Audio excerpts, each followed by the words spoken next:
Hey everybody, welcome back to Knitting Butterflies. My name is Emily. Thank you so much for joining me today. It is a beautiful fall morning right now. It is toward the end of September in 2017 and it is 42 degrees out right now. Like, it's so nice and crisp and cool. It's actually a little early for us to be dipping into temperatures this low. I've been enjoying drinking a lot of tea and fall weather and all that good stuff. So there are lots of ways that you can connect with me. The best way is through Instagram, which is you can connect with me at ButterflyM4. You can connect with me on Ravelry as Emily Straw.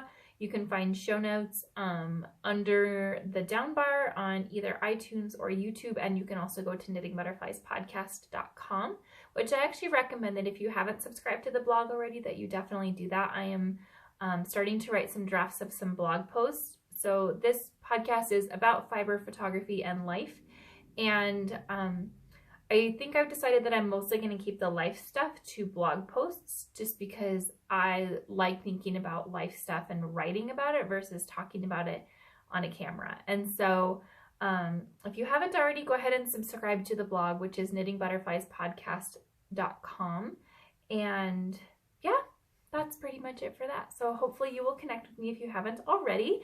I have a bunch of things to tell you about real quick before we start knitting. The first is a couple patterns that have come out. First of all, the Endless Maze sock pattern by Susie White has come out. This was a really super fun test knit that I did, and I've talked about it before in a previous episode. But the pattern has been released. It's gorgeous. It is such a fun pattern to knit. It totally kept my interest. I was knitting this at our family's cabin last month while listening to Harry Potter on audiobook while my family was sleeping, and it was heavenly. Like, it was just the right amount of differentiation to keep my interest going that I sat and listened to like 10 chapters of Harry Potter in one shot. So definitely check out the Endless Maze pattern by Susie White. And then the other pattern is the Thunder Twist pattern by Greg Cahoon.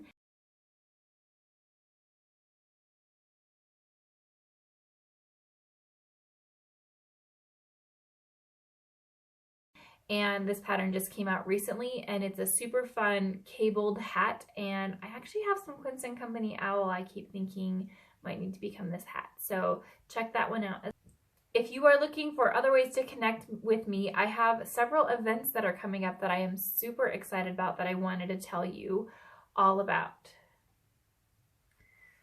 The closest event that is coming is Rhineback, which is the New York Sheep and Wool Festival. I will be there with my friend Boston Jen from the Down Cellar Studio podcast. We are also going to be hitting the Needles Up event, and then depending on how much time we have, possibly Indie Untangled as well. So if you're going to be at any of those events, feel free to message me, let me know, you know, what your name is and that kind of thing, and hopefully we can meet up. I would love to meet up with any of you and to say hi and to give you a hug, and I think it's gonna be a really good time. This will be my second year at Rhineback. I had such a good time last year, but I'm really looking forward to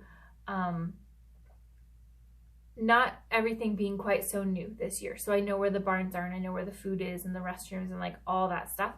And so, and I know this year to bring a Cliff Bar and an apple in my purse so that I don't just end up eating fair food all day. So I'm super excited about Rhineback. That is, let's see, October 20th is the Needles Up and Indie Untangled event, and then October 21st and 22nd is the New York Sheep and Wool Festival. So hopefully I will see you there.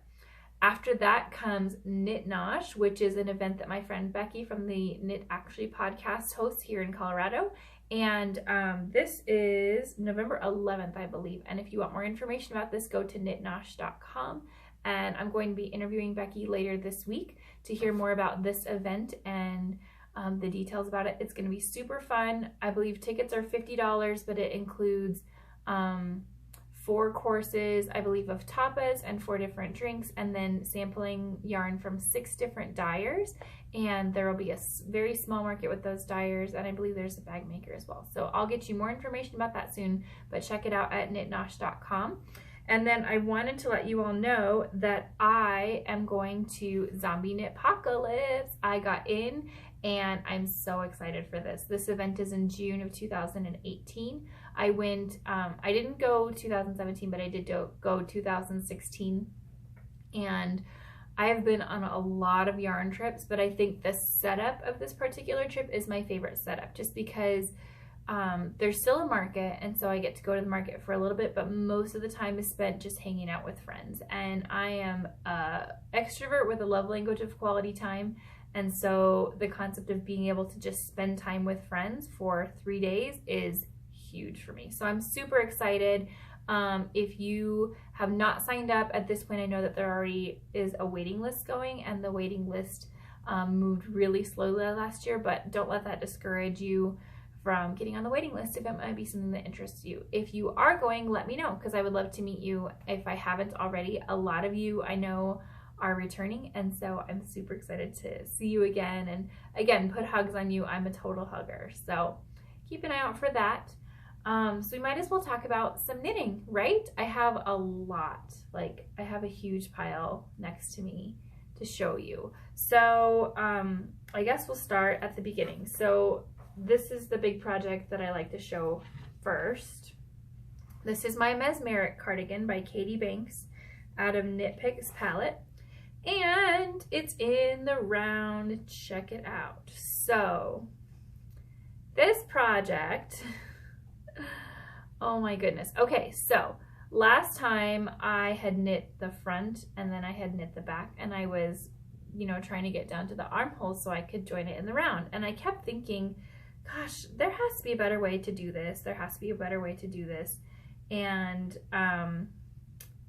you know, steeking armhole openings for the sleeves or something. And then I actually went back and I read the pattern, and I read the teeny tiny directions. So it's my fault because I didn't read the directions, but I also feel like Knit Picks, come on, your directions have to be in larger print for sure.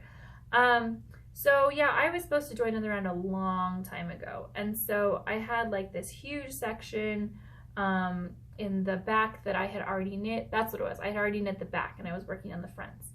And so I had this huge section in the back that I had already knit, and then quite a bit of the front, and realized that I was supposed to be in the round a long time ago. I tried ripping it out, and ripping out 2-color color work when there's 5 different colors going on is really hard. So I took a pair of scissors and I just cut a big old section off of it.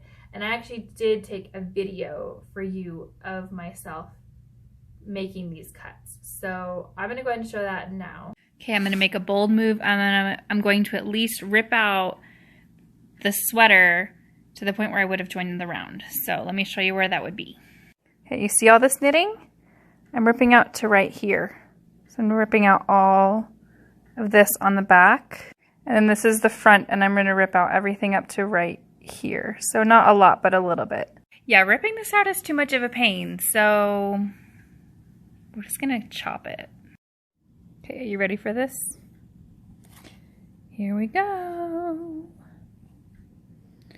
Yeah, ripping this out was way too much of a pain. So I'm literally just gonna chop it like right about here.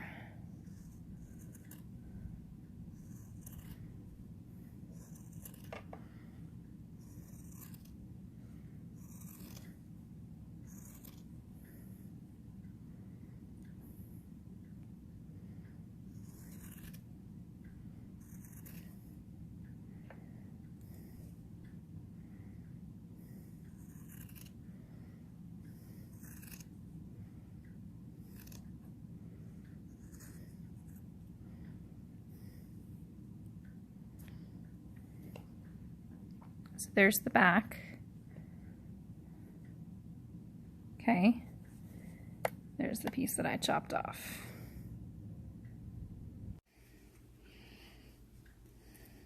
Here we go.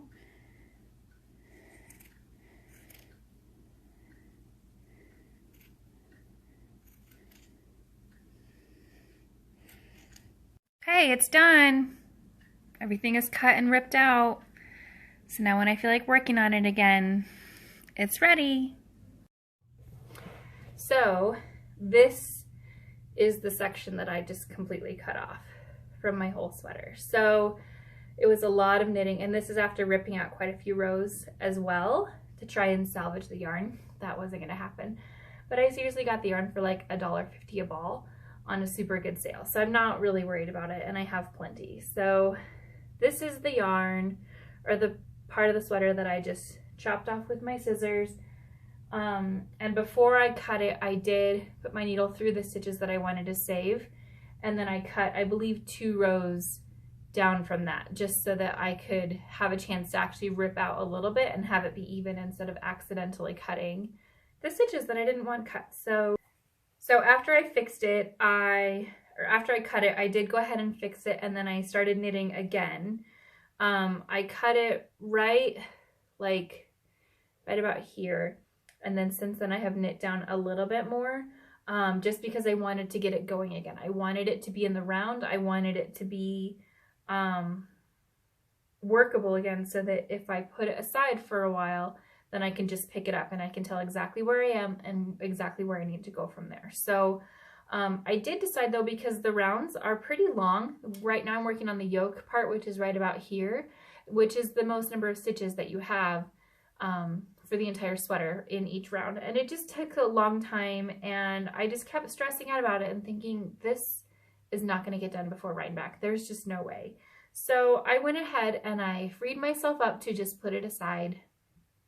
So I am currently working on it in the round. I also am worried that it's going to be too small, and I didn't feel like putting that much effort into something that might be too small for Rhinebeck. So we'll have to see what I do with it. I definitely am going to finish it eventually, just not before Rhinebeck. I might pick it up again after I get back, because I do really enjoy color work, and so I think it'll be a fun project, but I don't want it to be stressful, you know?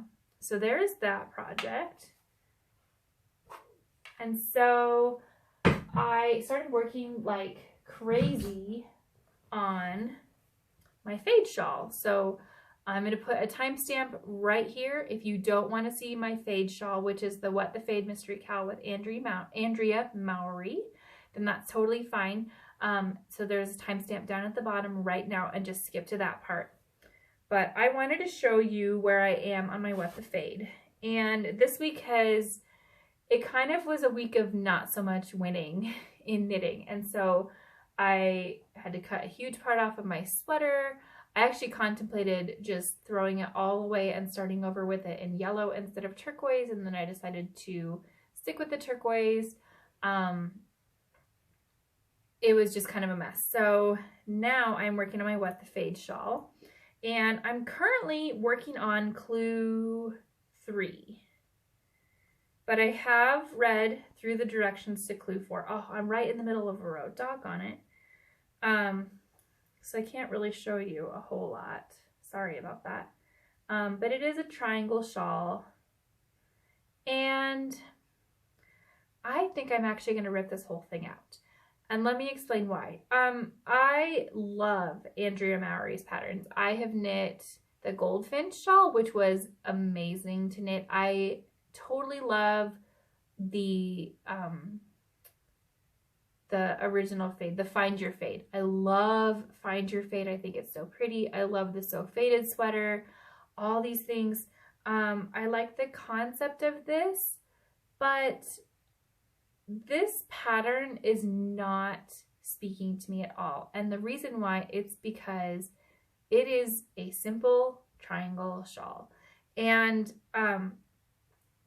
I feel bad saying this, because I feel like Andrea is such a good designer and she seems like such a sweet person. But this was not a winning mystery pattern for me at all. Because I feel like with mystery patterns, there needs to be some kind of mystery to it. And I feel like with each step, I've been able to completely guess what the next step was going to be. Like we got clue 1 and it was great and it was exciting. And I was like, oh, I'll bet you we're going to do this on clue 2. And I was totally right. And then you could see the setup for clue 3 and I was exactly right for where it was going. And then I knew exactly where clue 4 was going. So there actually hasn't been really any kind of mystery to me at all in knitting this. And at this point, I'm at like 320 stitches on each row, and it's just straight up garter, which there's nothing wrong with straight up garter, but all you're doing at this point is garter with fade in it. And then clue 4 is the exact same thing. And so by the time I get to the end of clue 4, it's almost 500 stitches, stitch long rows of just garter that's fading. There just is not enough time for that. Life is too short for that for me to make a really simple triangle shawl. I just didn't feel like it wasn't, I didn't feel like it was a real innovative mystery version kind of design for me. And I feel really bad saying that because I just love Andrea's work and she seems so sweet, but I was not impressed at all with the MCal for this. So I'm going to go ahead and rip it out because I do like the yarns. I don't feel like they're all completely playing nicely together. I feel like this color is kind of off by itself because it has some gold in it and there's no gold in anything else. And it's more of like natural tones, and then everything else is more jewel tones, and it just doesn't quite jive with me. And I think I'm going to actually knit the whole thing out and then knit a Find Your Fade shawl instead, and replace this color with something else, and then maybe use the rest of them in a Find Your Fade. I do like the rest of my color progression, and I think that it's going to look really, really beautiful. And the more I see the Find Your Fade shawls, the more I really want one.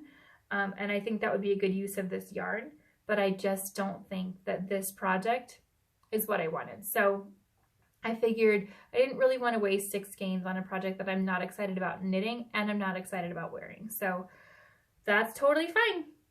I don't mind ripping that out. So that is set aside until further notice, when I will rip the whole thing out and start over on something else.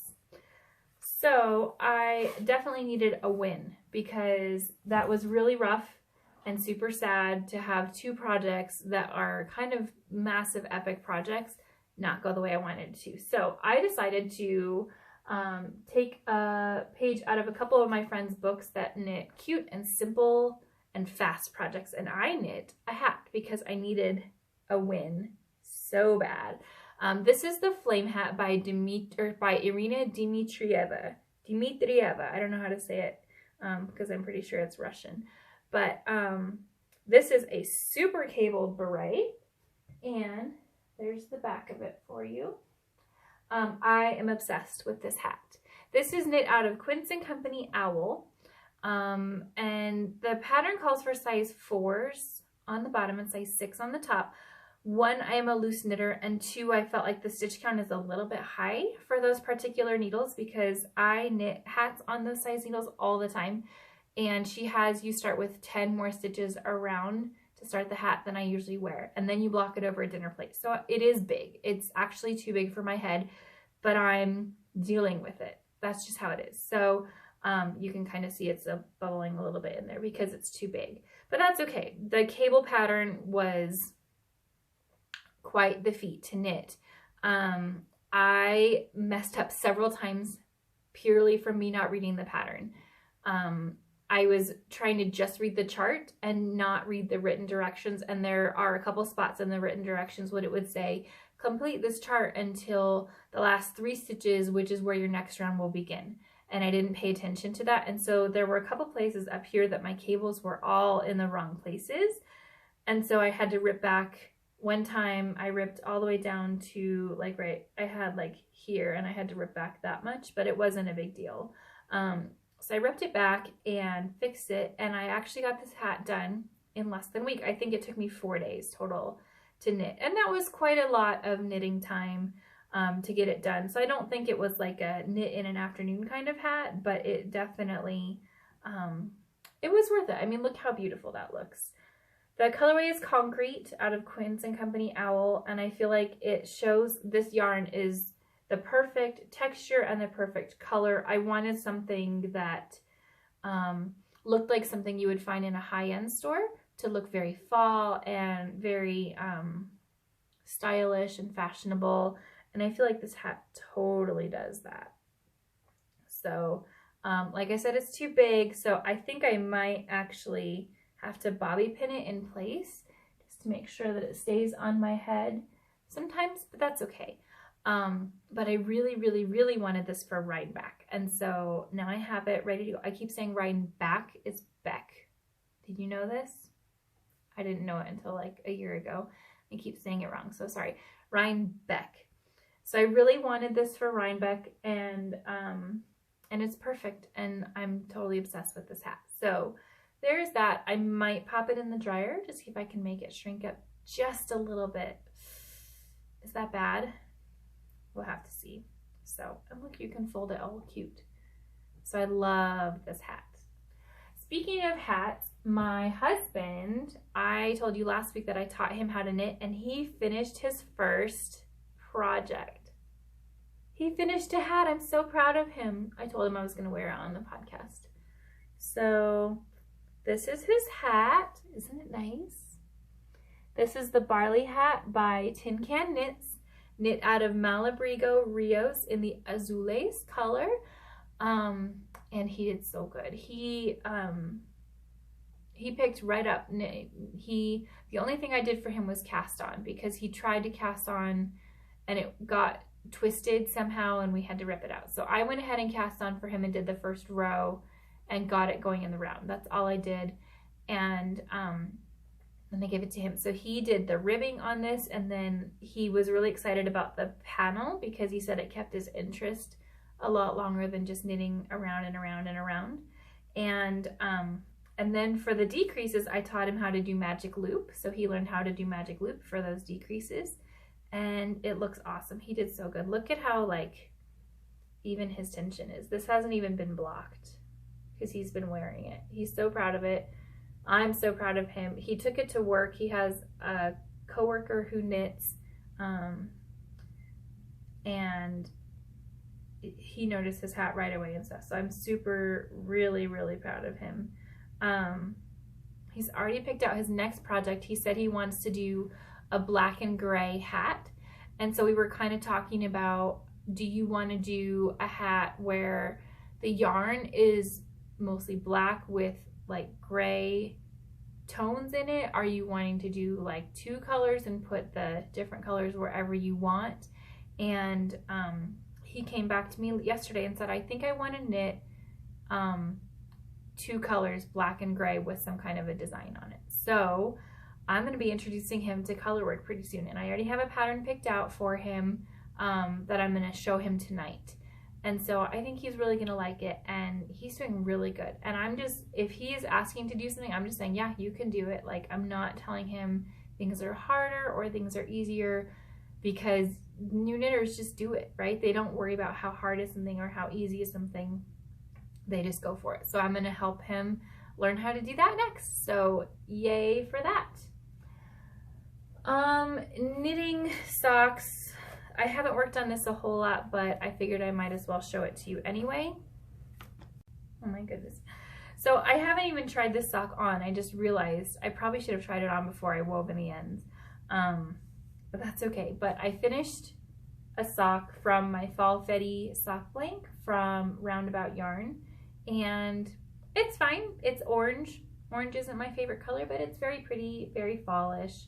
And the sock blank had this color kind of for the whole middle, the really, really light color, and that's definitely not my favorite. So I ended up just taking the sock blank and winding it from the very beginning, and most of the dark right here is going to end up kind of, it'll probably start at about here and then go down right there.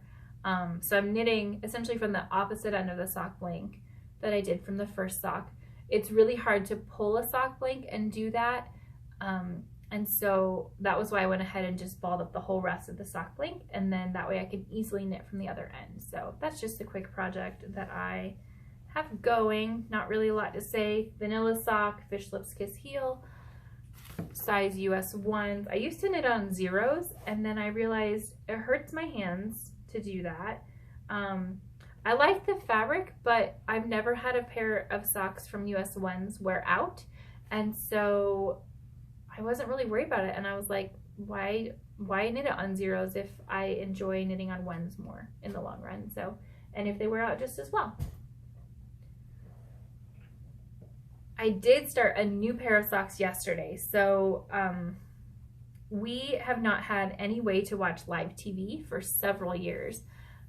We've just been doing Netflix and Hulu and Amazon, and even then we could probably get rid of Hulu because we don't really watch it. So maybe we'll do that today. But I've been wanting to watch the Bronco games. I really would like to watch the Rockies games as well, but the only way to do that here is to pay for cable because it's on Fox Sports Network, and we're not paying for that. So, but I have been wanting to watch the Broncos games, and they're on a different local channel every week. And so my husband was really sweet and went and bought us an antenna so that we can watch the Broncos game. So yay, he's so awesome.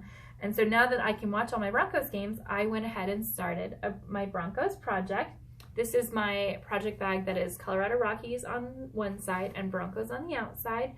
The Rockies season is almost done, so I went ahead and flipped it to the Broncos side. And I started a pair of socks yesterday. This pair is a Broncos self-striping sock yarn dyed up by Creative Yarns by Abby, and she's a local dyer to Colorado, and she at one point had a wholesale account with Colorful Yarns down, I think it's in Centennial. I've actually never been to Colorful Yarns, but I've heard it's amazing. And then she does a really great booth at Yarn Fest when it comes in April in Loveland. And so that was where I met the owner of that shop and saw this yarn. And do I have the tag for it? I don't have the tag for it anymore. But it's a Broncos self-striping, and it's just blue, white, orange, white, blue, white, orange, white. Something super simple. It was exactly what I wanted to be able to work on during the Broncos games. And I actually started the cuff perfectly so that the orange is right in the middle of the cuff, and I've started working on the sock that goes down. So I'm saving this sock to only work on during the Broncos games as kind of my little thing that I'm planning on doing. So we'll see if I can get a pair of socks done by the end of the season. I don't know, but we'll see. But I'm really, really excited about that. I have one more project that I have been knitting, and this is called the Dragon Cowl by Jessie Rayott. This is called the Dragon Wing Cowl, and I'm going to put a picture of it right here so that you can see.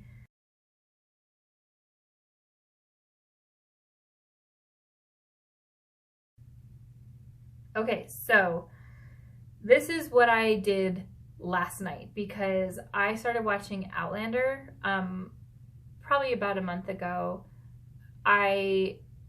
Long story. I started season 2. I had watched the first half of season 1. I read the books. I don't need to see that.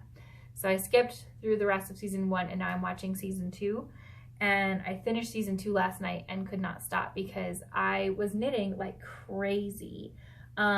This project is for my youngest sister. Her birthday is coming up really soon, and she actually sent me this pattern on Facebook and said, if you need something to knit me for my birthday, this would be it. So I bought the yarn. This is Red Heart Sparkle Soft. I bought it at a big box store, and I bought it in black, which is always interesting to knit a project with increases in black, but it's totally fine. And right now it doesn't look like a whole lot, right? Eventually it will, see if I can model this for you very well. Probably can't, but that's okay. Eventually it will wrap around like this. These are the dragon wings that are coming down, and then it's going to have buttons right here that you use for your closure. So button, button, button. But the really cool part about this pattern is when you finish knitting it, then you drop a couple stitches, and then you drop it all the way down the project. And then she teaches you how to grab these stitches and create this really cool like V texture effect. So it's going to have like a line that goes down this way and one down this way, one here and one here. And then when you block it so that it's really pointy, and it's going to look like a dragon wing when it's all done. So it's a super simple knit. It was a little bit tedious to do this part just because it was knit back and forth over and over and over again. But it went pretty quickly, and I was able to count it pretty easily, and she tells you exactly how many rows to do.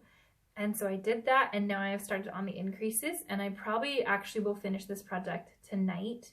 I won't be able to show you a finished version of this on the podcast unless I film it before I give it to her, because her birthday is next Sunday. So I'm planning on giving this to her before I record again, but it's fun. It's really easy. It's super sparkly, and it's black, which is her favorite color. So I think that she will really enjoy that. Okay, on to spinning. So I did do the August, like the late August shipment of the Into the World Fiber Club fiber that I got, and this is Into the World. And this yarn is called iocane powder. It is Romney, and I have 95 grams, and I have 210 yards of a traditional true 3-ply. See if this wants to come unraveled completely. Maybe not with the tag on it. So it's you there. So this is a traditional 3-ply yarn, and the colors are turquoise and grays and greens and purples. It's really beautiful. It's totally my colors, and I thought it turned out really nice. Yeah, it's a really flat yarn. It did not like puff up at all when I washed it, which I kind of found surprising. And I felt like it was kind of a flat yarn or a flat fiber while I was plying it up too. I just noticed that. And so I want to do something that's kind of drapey, because it's definitely draping. It's not, you know, fluffy, and it's not super soft. I don't want this by my face. So I don't think like a shawl or something would be appropriate for it, but maybe like another beret. I think another beret would be really nice. It doesn't bother me on my hands, so maybe like a beret and fingerless mitts to match or something. But that is in, and it's all done. So I'm excited about that.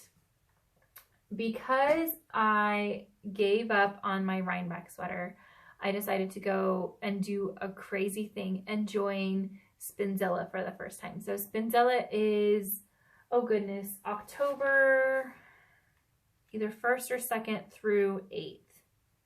So it's 7 days of really intense spinning. And I joined Team Fancy Tiger, which is, this is Spinzilla's 4th year. So Team Fancy Tiger won the first 2 years, and then last year they got 4th or 5th place because people just blew them out of the water. And so this year, Team Fancy Tiger, I think from what I understand, is focusing a little bit more on it being fun and technique, and yes, get lots of yardage, but have fun with it too. Like, we're not going to go crazy with it this year. So my friend Joanna has been on Team Fancy Tiger every year, and she invited, or she told me about it, that this year their team is doing a Game of Thrones theme, and I'm so excited about it. And so I went ahead and signed up for it as well, and I decided to spin a Cormo fleece that I had bought from Rhinebeck last year. Rhinebeck last year, and it's a Cormo lamb fleece. It's chocolate brown. I have 2 pounds of it, and I've been looking for a reason to spin it up quickly so that I don't get bored with it, because it's 2 pounds of fleece, but then also to have it done. And so Spinzilla is perfect for that. So I went ahead and took about, I want to say it's actually right at 100 grams. I took 100 grams of it, and I went ahead and sampled it up, and it's lamb. And so there's like vegetable matter all over the place, because lambs apparently really like to roll in the dirt. But I did a 100 gram sample skein. This is 217 yards. I got 12 wraps per inch. So this is a sport/DK weight, probably closer to a DK. And I love this. I spun this one long draw, which I don't normally do, but I wanted to spin it long draw because you can make yarn so much faster that way. And I wanted it to be sheepy and woolly, and to knit like a big cozy sweater of some kind out of it. And so it's so perfect. And I did, let's see, this is a 3-ply. So I filled up 3 bobbins, and then I spun them all onto my jumbo bobbin and plied them all at the same time which turned out perfect.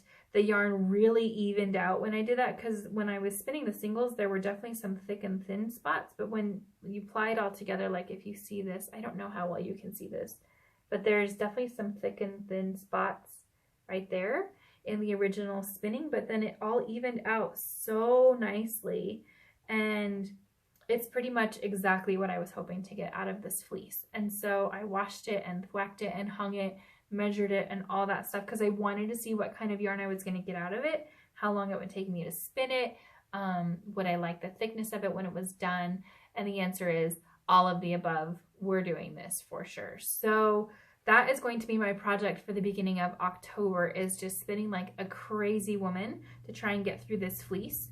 At this point, I'm only planning on going to one of the events, and that is the pajama party I think that they're having on the Friday night, October 6th. And so that is the plan for now. I might go down for another event, but we'll have to see. It's just tricky for me to go down when I have kids. I don't like to put that on my husband too often by himself. We work together really well as a team. And so, yep, so that is my yarn for Spinzilla. And I can't wait to do the whole fleece. It's going to be awesome. I also have 6 ounces or 8 ounces of white Cormo lamb fiber as well from the same farm, and I'll look up the farm and put it in the down bar for you, but they sent me, or I ordered, and then there's 6 or 8 ounces of white as well. So if I have time, I'm planning on spinning it up, and I have some ideas for some sweaters for this particular yarn. So that is actually going to be it for all of my projects for this week. So thank you so much for joining me. Like I said, if you want to connect with me, Butterfly M4 is on Instagram, Emily Straw on Ravelry, and go to Knitting Butterflies podcast and subscribe to the blog if you haven't. I highly recommend subscribing on the YouTube channel. And before we go, real quick, I do want to do a giveaway of the Endless Maze socks by Susie White. If you would like to win a copy of these socks, all you need to do is subscribe to the YouTube channel and comment on it somewhere. I know a lot of you don't watch on YouTube and that you watch on iTunes, but I just want to, I don't know about you, I like to have multiple ways to watch my podcasts, and so I sometimes watch them on YouTube, sometimes I watch them on iTunes, sometimes on my computer or on the Fire Stick on TV. And so I find that it's helpful for people to be able to have quick access to the podcast in multiple ways, so that wherever you are, you can have access to that. So go to the YouTube channel, subscribe to it, and leave me a comment, and just let me know that you want to win this pattern from Susie White. So thank you so much, and I hope you have a wonderful day.